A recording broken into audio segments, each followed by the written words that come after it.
Hey, welcome back to 80 Proof Gaming. Today I'm having a look at Faery Legends of Avalon. Now this is a game obviously in which you play a fairy, which means that everything's in a tiny scale. Right now I am inside of a tree where termites are damaging the tree, so we're trying to take out the termites. Most of this game is played sort of running back and forth between NPCs getting clues. But the combat is actually quite cool. So, this is a boss, obviously, because it's big and ugly. And you can tell, actually, that the texture art is pretty good. The modeling could use quite a lot of improving, but the texture art's actually quite pretty. Alright, this is the combat system.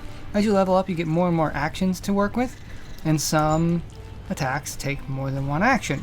And some have a cooldown, as you can see by these little, you see the little clock symbols down there by the stars? The stars are how many actions it takes, the clocks are how many turns.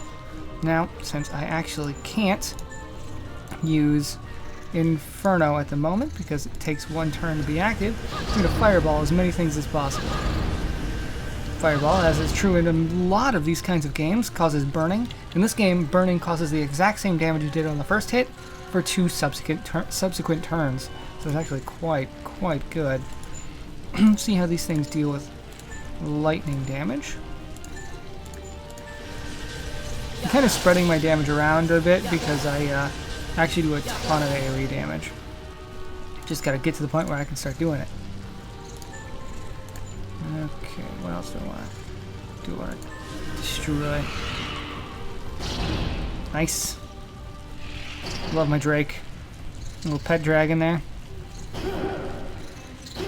It's pretty cool just conceptually and thematically that I have a pet dragon. The dragons are all dead in this universe. They're like extinct, but we found an egg. So now we have a dragon. It's kind of tropey. I think it's a thing that kind of happens quite often. Ooh. Vicious. Okay, let's Inferno. And then I think I'll... Oh, I can't Healing Wave? Okay. Healing Wave costs 2. I thought it did not. Nice. Unfortunately, we still didn't set that one on the left on fire, which sucks. Nova! Do you... Nope. You also cost a whole 2 action points to cast his heal. You can tell by now how the combat actually goes. It's like this throughout. But at least for the parts that I play. You know, this all worked the exact same way. That Drake, man. Drake's got fire damage for days. I didn't realize I'd be getting a Drake with really cool fire spells. Else I might not have chosen to make my primary magic be fire. Alright, this is the best ability I've got. Meteor. Takes all of my ability points at current. Oh man, somebody's resistant to fire. Not good for me.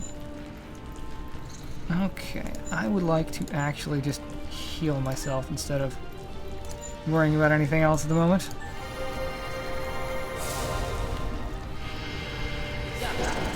Perfect. What else have I got to work with? Okay, I can power attack the queen and attack the queen. I like power attack. It does damage and does fire damage and can cause burning. It's good stuff. What are you doing? Are you summoning more? So far nothing's happened. I'm not getting any hints either. Oh well. I think that I'm just gonna fireball you once and then Healing Wave the team.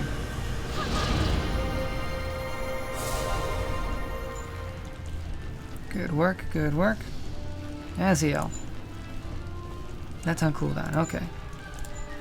Let's see how she stands up to lightning discharge. Is she resistant to lightning, or...? No, but his normal attacks do more damage anyway. Lightning, like, has a chance to crit, and that seems to be the only good thing about it. I was hoping this fight would be over by now, but... Ooh, let's make one of those a power attack. Yeah, get it done, buddy.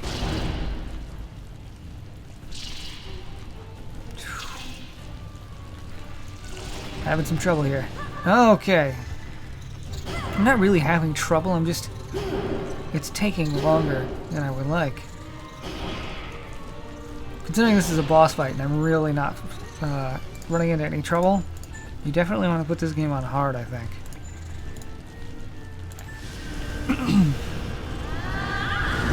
I probably should have healed instead of going for another attack, but you know, sometimes fun is important.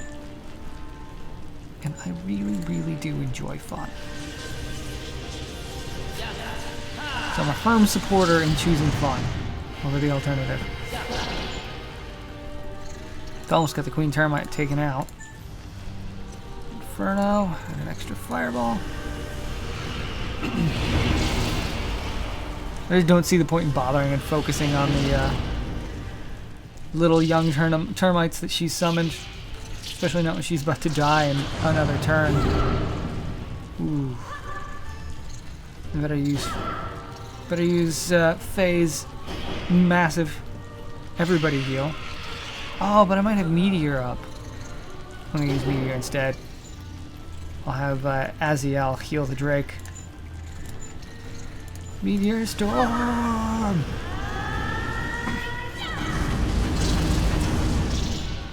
Sweet. All I got left is 2 young termites that are near death. Okay, nonetheless, I am going to go ahead and heal the Drake. And then I'll just toss an attack at whichever termites get more health.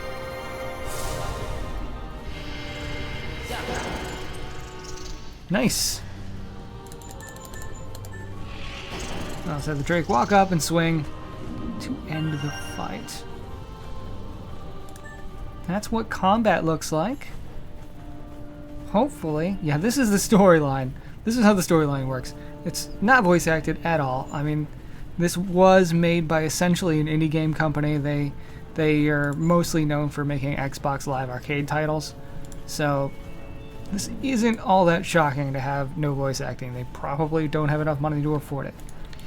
But they do seem to make worthwhile games. You've seen the combat. Now I'll be right back to show you the rest of the game. So this is what the rest of the game is like. You talk to characters, you find out some small clue. Oh man, Aziel's in love with me. Now what? I think you're ready to learn a new spell. Which would you prefer? Storm or Lightning Rock? Well, this is interesting. I don't like that they don't give you any context, but that's sort of the way this game's progression system is. They just give you the name of a thing and sometimes a short description, and you just gotta decide. I guess Storm sounds like more of an AoE thing. Lightning Rock sounds more targeted. Let's try Lightning Rock. Interesting. And now I can show you the progression system. Sweet. So, now I've got 1 skill point, which I can spend to upgrade any of the things I've already chosen, or to increase, to pick up something new, essentially. And one of the cool things about this game is each thing that you level up as you level gives you actual physical representation on your character. So, say I wanted ant antennae, then not only would I get an activated ability that for the next 5 turns the selected ally will regain part of their vitality, and level 3 this applies to the whole group. Not only that, but I also actually get physical ant antennae on my character. I think that's probably one of the coolest parts of this game. But most of the things I don't already have just give me activated abilities, and I kind of want to max out the ones I've got already before I move on to activated abilities. However, I do need to get a nice arm tattoo going. I just need to pick between physical and magic protection, and I don't have a good enough idea of what kind of damage is coming down the road to pick one of those. So I think that I will instead upgrade my cattail. It give me further increased chance to dodge attacks. Cool. Turn to the game. Oh, but first, I got some fire clothes. Yes! I've almost got the full set. I just need to get the fire weapon.